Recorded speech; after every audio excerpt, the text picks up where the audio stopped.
Arber Hajdari edhe pse në moshë të re ka ditur të hedhë të sigurt hapa drejt suksesit. Fillimisht ai themeloi shoqatën fundjavë ndryshe, e më pas u fokusua te biznesi dhe tashmë dihet se ka lidhje të forta edhe me politikën. Edhe pse Arbri nuk ka dashur të bëjë publike detaje, ajo që ngriti pikpyetje të mëdha ishte vizita e tij në rezidencën e presidentit Trump në Mar-a-Lago. Në puntadën që mungoi si opinionist, Ledioni u lidh me Arbrin, i cili i tha se për momentin ndodhej në rezidencën e Trumpit në Mar-a-Lago. Sigurisht që te kjo rezidencë nuk mund të shkoj kushdo, por vetëm njerëzit që njihen mirë nga familja Trump. Por kush i ka lidhur kontaktet Arbrit me presidentin e Amerikës?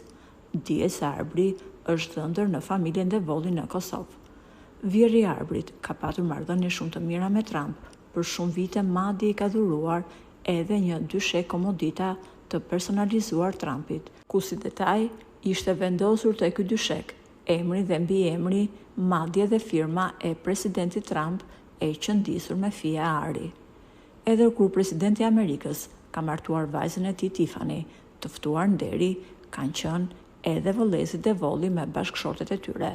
Sigurisht që vajtja e Arbrit në rezidencën e Trump nuk ka qenë rastësore, pasi mund të thuhet se vjerri i tij i ka dhënë Arbrit pasurinë më të madhe, që janë kontaktet me njerëzit e duhur. Në kohën që jetojmë, informacionet dhe kontaktet e duhura janë pushtet. Nuk dihet nëse vjerri ka këshilluar dhëndrin e tij të fokusohet te politika ose biznesi dhe se çfarë ka qenë në fokus të bisedimeve brenda rezidencës së Trumpit. Kjo do të mbetet për tu parë, por ajo që dihet është se vjerri i Arbrit duket se është një mbështetje e fortë për dhëndrin e tij.